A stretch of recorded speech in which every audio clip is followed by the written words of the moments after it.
Mile High City, what's up? It is Big Mike here, kicking it off. Big Mike's Open Mic. We're going to be talking to so many comedians stopping by here. And I mean, we have an amazing comedian stopping by right now. Going to be at Comedy Works all weekend. Tammy Pescatelli, how are you? It's good to see you, buddy. I'm good. Thanks for having me. Good to see you. You know, we've interviewed probably 5 times, but the last time was 2017. Wow. So tell me everything you've done since then. I've been canceled. I made it back. I've had all kinds of stuff happen since then. You know what I mean? I've done a couple specials. We're just having fun. Look at you moving all around everywhere. Just all over the place. Yeah, like many years ago, I did a comedy radio station, and God, comedians are so awesome, and every week having somebody stop by, and I'm like, let me see if I could sneak this over to the countryside. It's kind of how I started in comedy, because I was in morning radio. I did an open mic that was sponsored by a radio station. They hired me to go in to do the morning show, be the sidekick. 6 months later, the guy left. Became my show, and every Friday I would bring comics in so I could learn about the business while I was doing open mics, and then that's how I got to go on the road, because those kind of comics, those great comics took me on the road. D.L. Hughley, John Panette, George Lopez, Jamie Foxx, they all took me on the road with them. Here, I mean, look at that. You making a career out of something you love, something you love to do, and being on the streets. And this weekend, Comedy Works South at Landmark, and it's Mother's Day weekend. You actually have a special Mother's Day show as well. Yeah, it's Mother's Day, and I'm at work. So but I think most moms want to have a good time on Mother's Day. They want to be alone, or they either want to be by themselves or go out and have a nice drink. So we're going to have show Dr. Kevin Fitzgerald. We love him. Oh, he's great. Got a great book. Kevin's got a great book out right now, and yeah, we're gonna have a good time. I'm always disappointed when I see him. He doesn't just bring some of the animals to the show. Like, I mean, he's hung out with polar bears. Like, I know. And right now he's doing a rattlesnake study, so you don't want them showing up. Okay? Oh, yeah, of course. I got enough snakes in my family. I don't need him to bring any.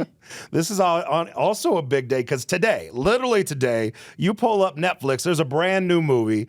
Nonnas is on there, and you actually make a little appearance on there. Yeah, but it's a very, very, very small part. No one get excited, but it's a huge film with Vince Vaughn and Susan Sarandon, and so the names are insane. And I have a couple little scenes, and they named the character after me, so it was really good.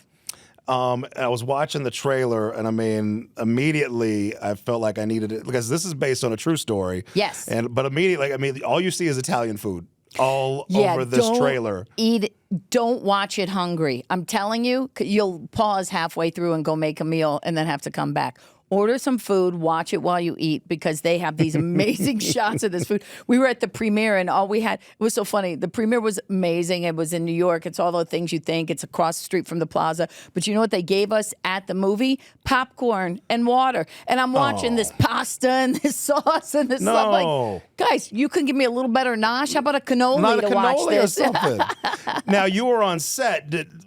Were you there for any of the scenes where there was food involved? Did you see any of it? No, but Vince, we used to go to lunch off. He used to take all of us to lunch off set, and we would go to this Italian deli in New Jersey. So I was going to wonder, like, is this fake food? Do they actually make the food for the scenes, like when they're eating and all that? I'm sure they did, definitely, because the story really is such a cute story. This man, his real name is Joe, and Joe's mother died. He lived in New York, but he opened up a restaurant in Staten Island with a bunch of Italian nonnas, grandmothers, that's the word, to make the food that he missed that his mother used to make. So, and that's what the story's all about. Are you able to throw down a good Italian dish? No, but I married a guy who can. That's all that matters. Yeah, I'm good at it, but my husband is great at it, because he loves to eat. I have the kind of husband that is eating a meal and then talking about the next meal. You can't,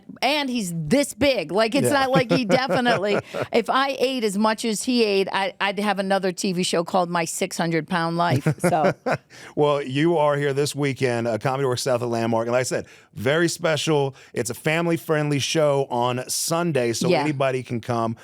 You've done Comedy Works for time, and I always find that anytime somebody talks about Comedy Works when I'm out of town, comedian-wise, they immediately light up. When you see this on your schedule, your calendar, you see Denver coming, like, what's that do for you? Well, I love it. I love the the audiences, they get it. They're smart. They're funny. I love all the staff that works for them. Wendy Curtis is the person who owns this, created it. It's her baby. She's amazing. She is literally a touchstone in comedy. Yeah. If people don't know her and they don't know these comedy works clubs, then they're not worth knowing in comedy. Yep. I'm just telling you straight up. And here's a perfect example. I haven't worked Thursday, Friday, Saturday, Sunday in 6, 7, 8, 10 years. Yeah. But I'll do it here for her. That's awesome. Yeah. That's awesome. Well, I have a special ask of you, and Okay. hopefully 1 year from now, when you come back, I'll have a list. I always, because this is the very first one right here, and I want to like just get a question, because you've done so many interviews. I'm sure you've had bad questions asked, Sure. great questions asked, funny questions asked. I want to have every comedian that stopped by to just write a question for a future guest. And so like a year from now, I hope I have like 20, 30 questions, but I don't have a question to ask you because you're the first comedian. Can you give me a question? I'm the first comedian. You'll be the first comedian That's to ask fantastic. this. So it can be funny. It doesn't have to be. It can be a terrible one you've had in the past, or just something you would want to be asked if you were sitting here being asked. I think I would just, one of the key parts of comedy that everybody forgets is the travel. Okay. And I'd like to know, like, what do they do to prepare for the travel? Okay. What do they do to prepare for the FOMO? Yep. Because your whole family, your whole friend group, everybody's going on with their life. How do they balance that FOMO out? Because I'm sitting here with you right now at work. I'm not around for Mother's Day, and tomorrow's my son's prom. But I got to go to work. We have jobs. You can't just stop it for every little thing. So how do they prepare? You miss weddings, you miss funerals, you miss a lot of stuff. So how do they handle the FOMO? I like that. So the next person's only going to have one question to answer. It will be that one, but we're going to keep growing. And when you come here in 1 year, who knows whose question you're going to be answering? It's going to be some comedian's question. So. Yeah, maybe I won't come here in 1 year. Maybe the FOMO will get to me so much I'll have to go home. Maybe I'll have such a thing I'll never leave my house again. I might have just broken it and given you my heart and soul and my product. You're like, after this experience might right break here. Me. Just bringing this up might have Big Mike's open mic broke you. Well, nice to see you at Comedy Works South this weekend for the last time. Better get your tickets. Thank you. My pleasure. Thanks for having me.